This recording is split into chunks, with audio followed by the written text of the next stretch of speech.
베드로전서 5장을 함께 묵상하면서 한 가지 사실을 나누었으면 좋겠습니다. 우리는 신앙 생활을 하면서 우리 삶에 반드시 지나가야 할 네 개의 계단이 있다는 거죠. 네 개의 계단을 살펴보면 첫째는 고난입니다.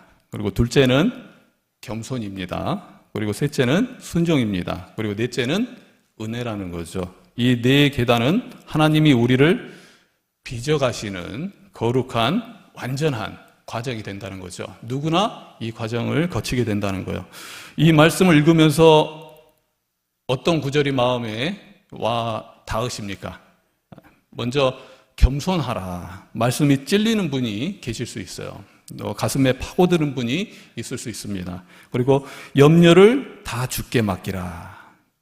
이 말씀이 오늘따라 특별히 위로가 되는 분이 계실 수 있습니다. 그리고 또 때가 되면 너희를 높이시리라. 이 약속이 어두운 터널에 있는 분이라면 정말 마음이 한 줄기 빛처럼 다가올 수 있겠죠. 지금 여러분은 어느 계단에 서 계십니까? 오늘 이 말씀 끝날 즈음에 스스로 그 답을 찾으셨으면 좋겠습니다. 그리고 그 계단이 어디든지 하나님께서 함께 하신다는 걸 믿음으로 발걸음을 하셨으면 좋겠습니다. 첫 번째 계단은 고난입니다. 우리는 종종 이렇게 생각합니다. 내가 하나님을 믿으니까 인생은 이제부터 편해질 거야.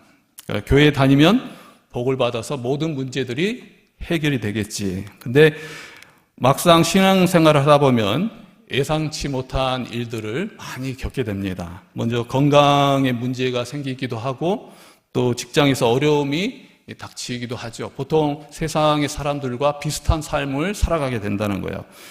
때로는 갈등이 없을 것 같은데 가정에서 갈등이 있고 또 심지어는 교회에서조차 갈등을 느낄 때가 있다는 거예요. 상처를 받을 때가 있다는 것입니다. 그럴 때 우리는 하나님께 묻게 되죠. 왜 이런 고난이 우리들에게 찾아옵니까? 그리고 왜 접니까? 라는 것을 묻게 된다는 거예요. 어제 보면은 서운하기도 합니다.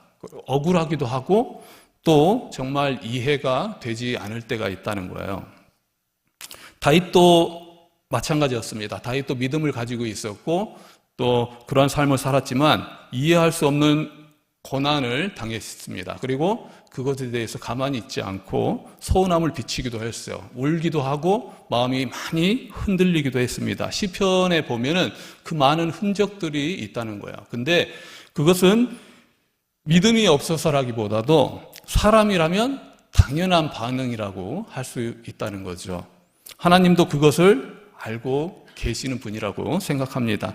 베드로가 이 편지를 쓸 때 그가 마주했던 성도들은 결코 녹록한 현실을, 그 가벼운 현실을 지나고 있지 않았습니다. 예수님을 믿는다는 이유 하나로 생업을 이뤄야 됐다는 거예요. 그리고 때로는 가족들에게 외면을 당했습니다. 마을 사람들에게 조롱을 받았습니다. 그리고 어떤 이는 우리가 생명의 위협을 느끼고 또 끝에 죽음을 맞이하는 사람도 있었다는 거예요. 그들에게 하루는 너무너무 길었습니다. 그 고난 가운데에서 언제 끝날지 몰랐다는 거예요. 그런 성도들을 향해서 베드로는 오늘 이렇게 말하고 있는 거예요. 잠깐 고난을 당한 너희를. 고난 한가운데 있는 사람들에게 쉽게 받아들이지 못하는 그러한 단어입니다. 잠깐이라고 그랬어요. 하루가 버겁고 한 달이 길고 끝이 보이지 않는데 어떻게 잠깐이라고 말할 수 있을까? 그 이유가 앞 구절에 보면 나옵니다. 베드로는 지금의 고난을 영원한 영광과 나란히 놓고 보고 있는 거예요. 영혼과 비교하면은 잠깐일 수 있다는 거죠. 끝이 없는 하나님의 영광 앞에 서면 지금의 눈물은 길어 보여도 한순간에 불가할 수 있다는 거예요. 그런데 그 말은 곧 무엇일까? 끝이 있다는 것입니다. 아무리 힘든 고난도 결국은 끝이 있다는 거예요. 이번 설날에 집에 들러서 오래된 짐을 정리했습니다. 그동안 마음속에 정리하자 그런 마음이 있었는데 이번 설에 가지고 있었던 많은 것들을 정리했어요. 책도 정리하고 또 낙서 같은 걸 적었던 것도 정리하고 일기장도 또 정리했어요. 또 앨범도 꺼내 보았습니다. 사진을 정리하다가 그때 당시에 잠깐 나갔다 와서 정리해야지 하고 미뤄뒀던 자리가 그대로 남아있는 걸 또 보게 됐어요. 그 잠깐이 어느덧 20년이 지났다는 것을 알게 됐습니다. 그 사이에 저는 또 신학을 공부했고 결혼을 했고 수많은 사람을 만났고 또 많은 경험을 했습니다. 그리고 한층 자랐는지도 모르겠어요. 근데 그 시기가 참 길게 느껴졌었어요. 근데 그때 당시 그 사진을 보면서 제가 깨달은 건 뭐냐면 너무나도 잠깐이구나. 그걸 깨닫게 되었어요. 우리가 언젠가는 주님을 만나게 될 것입니다. 우리의 인생의 끝에 주님을 만나게 될 거예요. 베드로가 말하는 잠깐은 결코 우리가 이 땅에서 겪는 고난이 가볍다는 뜻이 아닙니다. 또한 아프지 않다는 뜻도 아니에요. 그것은 결국 끝이 있다는 거죠. 끝이 있다는 것입니다. 또 그리고 그 당시가 된다면 언제일지 모르지만 그 끝자리에 서게 된다면 그때는 우리는 다 똑같이 생각할 것 같아요. 잠깐이구나. 인생은 잠깐이구나. 권사님들, 장로님들 계신데 죄송합니다. 근데 지금의 고난도 고민도 눈물도 결국은 한 시절이라는 거예요. 그러나 우리가 기억해야 할 것은 하나님은 영원하신 분이십니다. 그리고 인생이 끝난다고 해서 모든 것이 다 끝나는 게 아니에요. 고난은 끝날지라도 우리들에게 있어서 영원함이 기다리고 있다는 거예요. 그것에 비하면 이 땅의 고난은 잠깐이라는 것이죠. 그렇다면 고난은 우리에게 이 땅에서 무엇을 가르쳐 주는 것일까? 바로 겸손입니다. 고난을 겪기 전에 우리는 스스로를 꽤 단단하다고 믿습니다. 경험도 있고 지식도 있습니다. 또 시간이 흐르면서 의지도 생겼습니다. 그런데 고난이 찾아오면 상황이 달라지기 시작하는 거예요. 내가 생각했던 것보다 훨씬 나는 연약하다는 거예요. 그리고 쉽게 무너집니다. 그리고 그 자리에서 우리는 처음으로 고백합니다. 주님, 저는 할 수 없습니다. 바로 그 지점이 겸손이 바로 주님의 일하심의 시작이라는 게, 겸손은 내 한계를 진심으로 깨닫고 하나님께 모든 것을 내려놓는 거예요. 베드로는 하나님의 능하신 손 아래 겸손하라 그렇게 말했습니다. 여기서 중요한 표현은 아래라는 거예요. 누구 아래입니까? 바로 하나님 능하신 손 아래라는 거예요. 그것은 스스로 올라가려는 시도를 멈추는 걸 말합니다. 그분의 손 아래에 머무는 걸 말하는 거예요. 그러니까 위치를 정해놓고 그 위치를 이탈하지 않는 거죠. 손 아래에 계속 머무는 거예요. 곧 이것은 이렇게 생각할 수 있어요. 고난 자체가 문제가 아니고 우리가 어디에 서 있느냐가 중요하다는 거예요. 인생길에서 우리가 어디에 서 있고 또 누구와 함께 하느냐가 중요하다는 거예요. 같은 고난에도 하나님의 손 아래에 서 있는 사람과 그 손을 벗어나 스스로 버티려는 사람은 전혀 다른 결과를 경험하게 된다는 거죠. 성도에게 일어나는 모든 일은 능하신 손 아래에서 비로소 그 의미를 깨닫게 된다는 거예요. 그 손 아래 고난은 우리를 파괴하는 것이 아니라 우리를 깨닫게 해주시고 우리를 바로 세우게 해주신다는 사실입니다.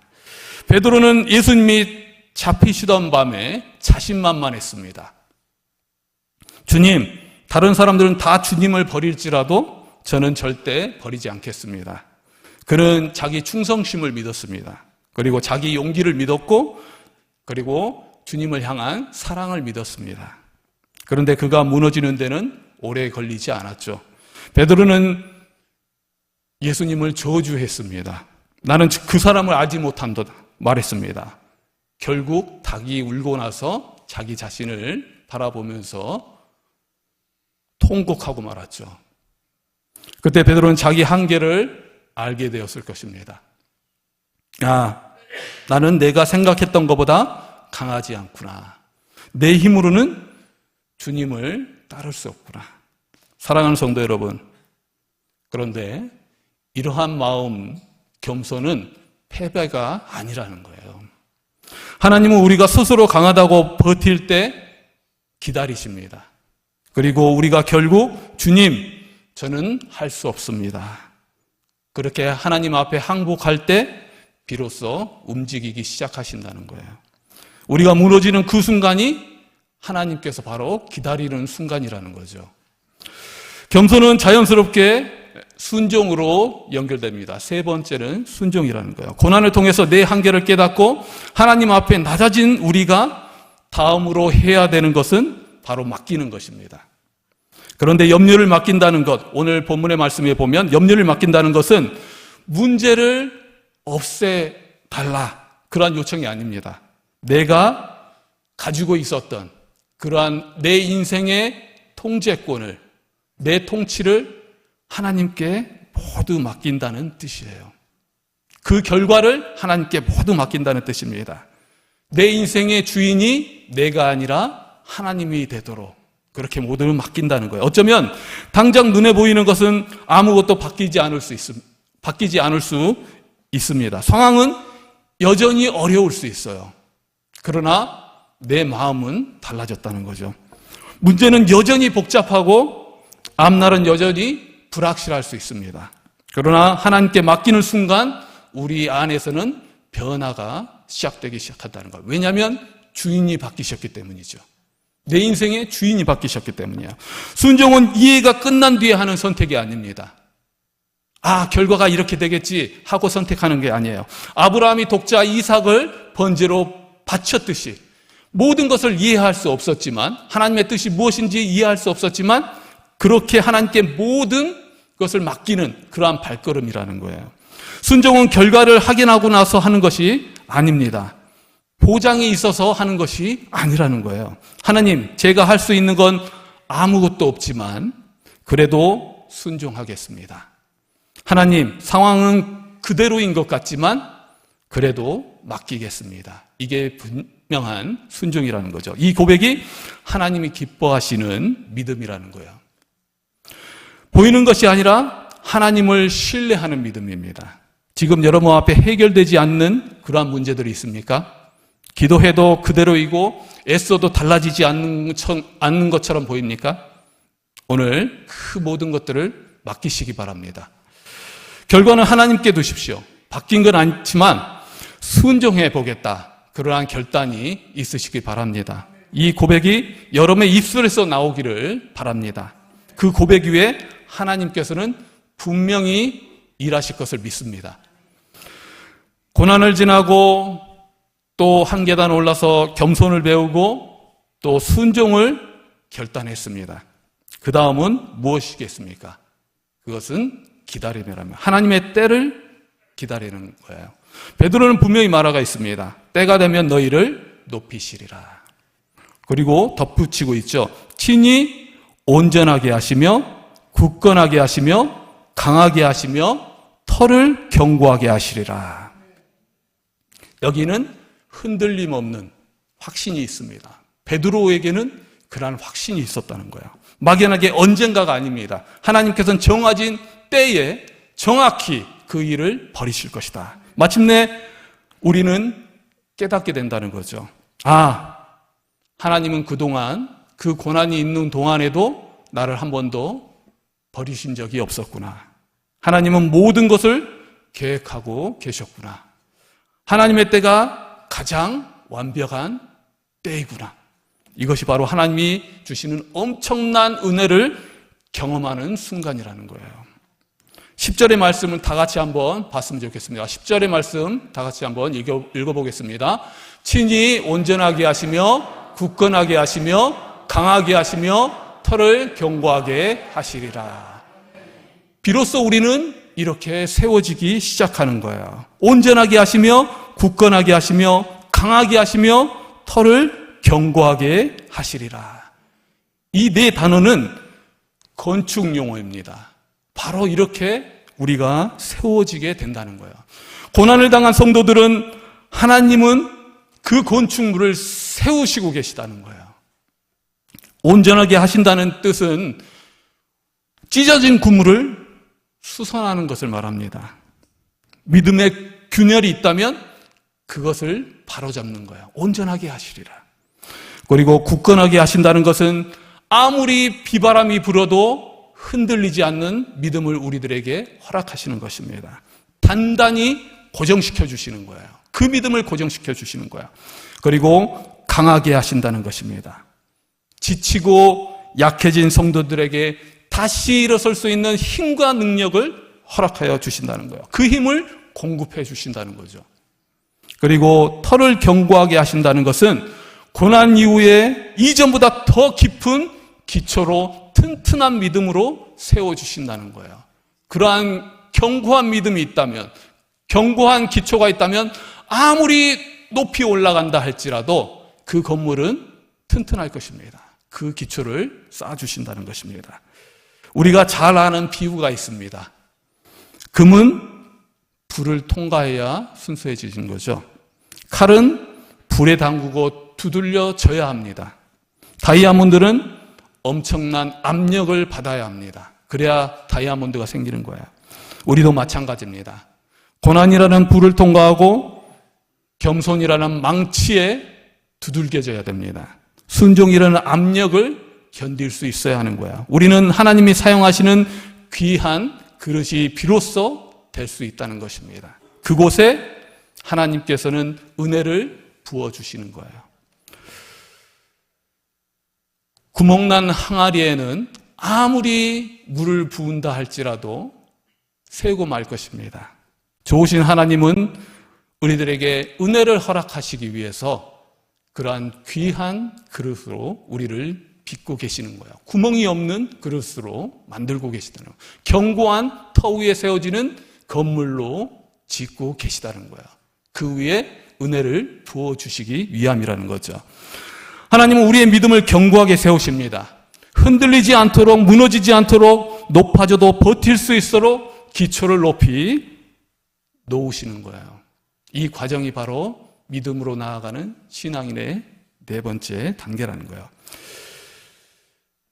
그리고 이 시간에 그렇게 하시는 이유, 은혜를 방해하려는 세력이 있다는 것을 우리는 모두 기억했으면 좋겠습니다. 본문의 분위기가 갑자기 바뀌어요. 은혜와 높으심을 말하다가 곧바로 마귀의 이야기가 등장합니다. 왜일까요? 앞에서 계속 강조한 한 자리가 있기 때문입니다.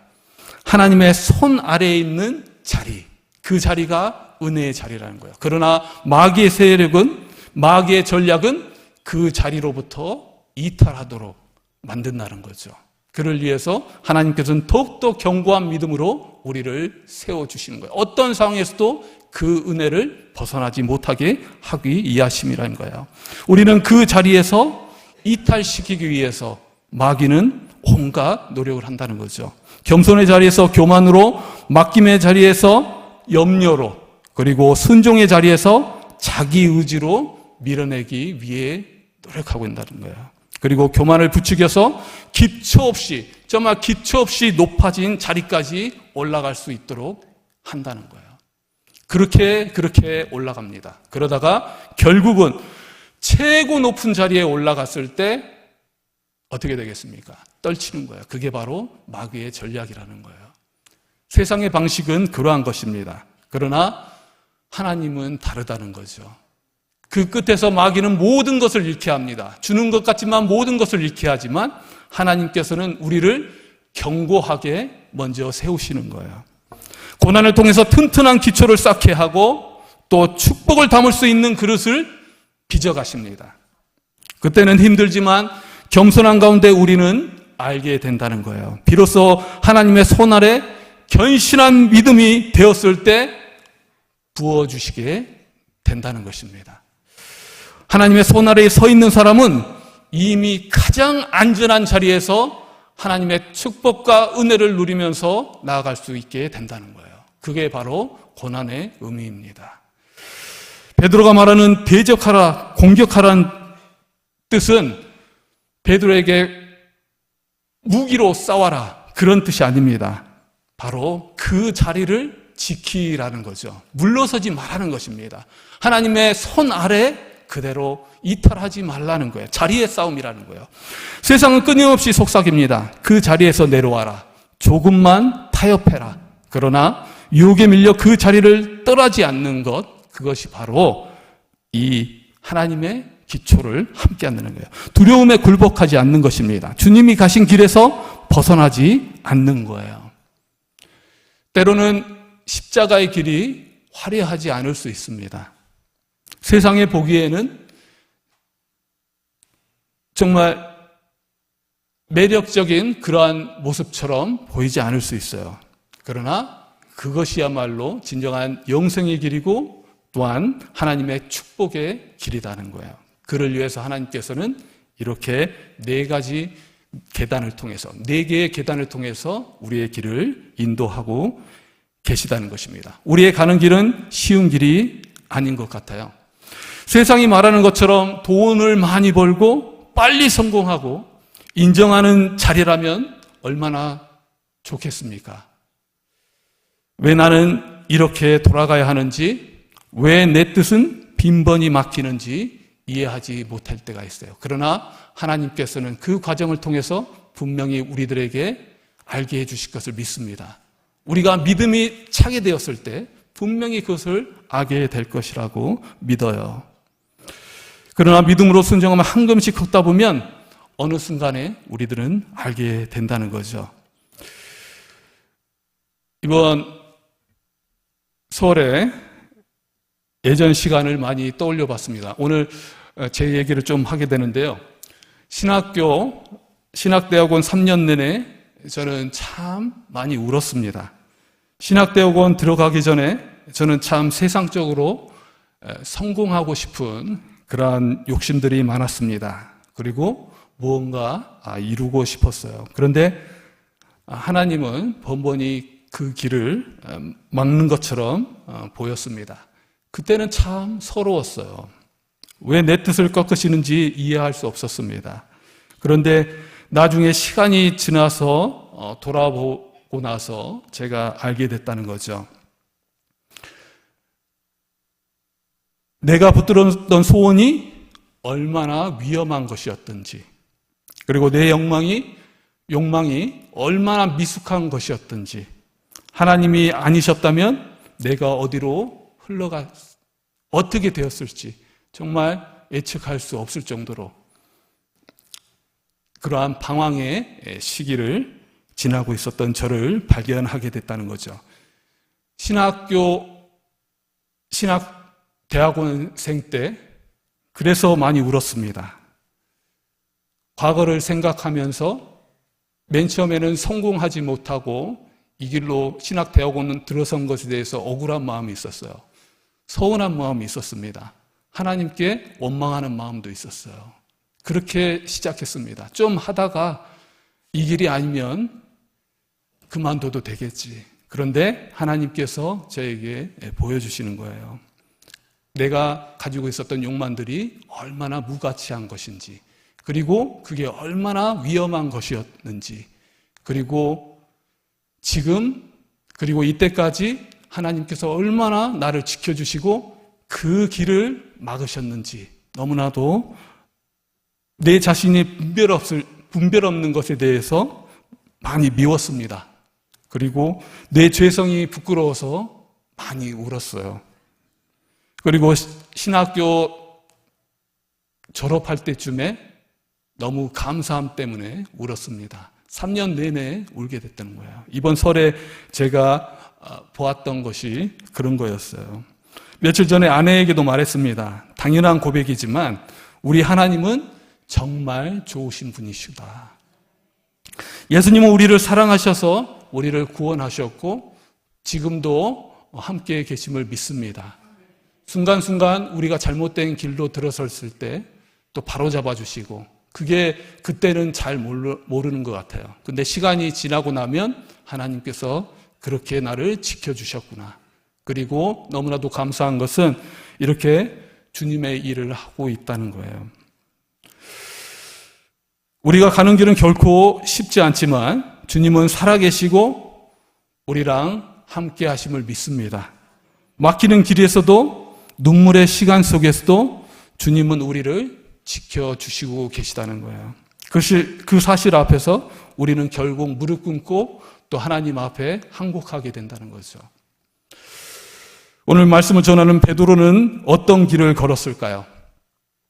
베드로는 수없이 흔들렸습니다.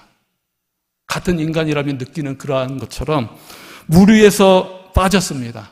그리고 십자가 앞에서 무너졌어요. 3번이나 부인했어요. 그러나 그 순간마다 주님은 절대 흔들리지 않으셨습니다. 그리고 넘어지는 베드로를 붙잡아 주시고 실패한 그를 다시 세워주셨다는 거예요. 우리는 연약하고 부족하지만 하나님은, 그리고 우리의 주님은 항상 우리와 함께 하시면서 우리를 그렇게 다시 일으켜 주시는 분임을 믿습니다. 정말 소설이지만 베드로의 마음을 비춰주는 이야기가 있어요. 저도 신학대학원 때 많은 감동을 받은 이야기인데, 쿠오바디스, 이 얘기 모두 아실 것입니다. 소설이고 영화로도 보신 분이 계실 텐데, 로마의 박해가 거세졌습니다. 성도들은 붙잡혀가고 도실은 공포에 잠겼습니다. 베드로는 스스로 이렇게 말했어요. 내가 여기서 죽으면 교회는 어떻게 되겠어? 이 길에서 벗어나자. 로마를 떠나자.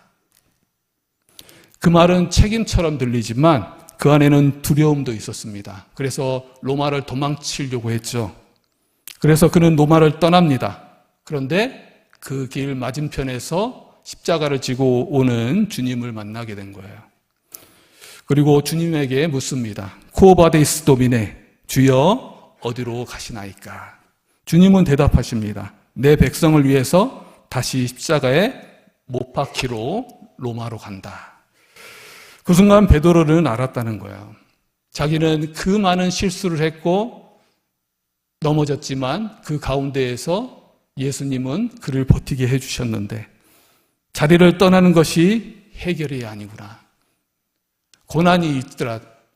그 길을 가는 것이 미련해 보인다 할지라도, 손해 같아 보여도 고난을 감내하는 자리가 바로 주님의 있는 자리구나. 주님의 뜻이구나를 깨닫게 되었습니다. 그래서 그는 다시 돌아가게 되었어요. 두려움보다 순종을 택하며 도망보다 십자가를 택하고 그는 다시 로마로 돌아가고 순교하게 되죠. 우리의 신앙은 고난 속에서도 다시 돌아가는 용기를 가지는 것입니다. 그 길은 그런데 결코 혼자 가는 길이 아니라는 거예요. 바로 예수님이 함께하는 길입니다. 먼저 걸어가신 주님이 계신 길입니다. 눈물의 자리 같지만은 실은 주님과 가장 가까운 자리가 그 자리라는 거죠. 사랑하는 성도 여러분, 오늘 우리는 신앙의 4계단을 함께 살펴보았습니다. 고난이 찾아오고 겸손을 배우고 순종을 결정하고 마침내 하나님의 은혜를 경험하게 됩니다. 이 길은 한 번으로 끝나지 않을 수 있어요. 신앙의 여정 속에서 계속해서 반복해서 우리를 압박할 수 있습니다. 그러나 그 고난의 자리야말로 바로 우리가 다시 주님의 그 믿음 아래서 일어서는 은혜의 자리가 될 수 있다는 거예요.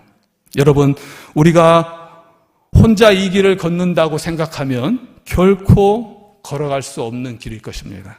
그러나 우리는 혼자가 아닙니다. 사실 오늘 말씀에서 하나님이 때 어떻게 높여주실지 우리는 알 수가 없어요. 그날에 무슨 일이 일어날지 우리가 어떻게 알 수가 있겠습니까?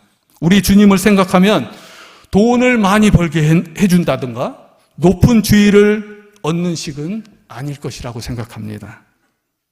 그리고 그런 것이 참된 것이 아니라는 것을 우리는 알고 있어요. 그렇지만 오늘 날씨가 참 따뜻했습니다. 봄이 한층 다가온 것 같았어요. 그렇지만 겨울이 아무리 매섭다 할지라도, 추위가 매섭다 할지라도 봄은 오게 되어 있습니다. 그리고 인생이 아무리 힘들다 할지라도 끝은 오게 되어 있다는 거예요. 그리고 시작이 있으면 반드시 마침이 있습니다. 중요한 것은 우리가 누구와 함께 하느냐, 그리고 그 위치가 누구 아래에 있느냐, 그게 중요하다는 거예요. 그러나 우리는 주님 아래, 주님의 하나님의 그 능하신 손 안에 있는 사람들입니다. 그렇지만 그 결과는 영원이라는 거죠. 그러한 소망 가운데 살아가는 여러분 되시기 바랍니다. 그리고 마태복음 28장 20절에서는 이렇게 말씀합니다. 다 함께 읽어봤으면 좋겠습니다. 내가 세상 끝날까지 너희와 항상 함께 있으리라 하시니라. 사랑하는 주님이 지금 우리와 함께 하신다는 사실, 그것보다 더 큰 은혜는 없을 것입니다. 형편이 달라지기 전에, 문제가 해결되기 전에 이미 우리 곁에 계신 주님, 그분의 동행이 가장 큰 복이라고 믿습니다. 오늘도 정말 겸손히 그 능하신 손 아래 서시기를 소망합니다. 조급하지 말고, 흔들려도 떠나지 말고, 끝까지 그 자리에서 주님과 함께 정말 축복된 인생 되시기를 주님의 이름으로 축원합니다.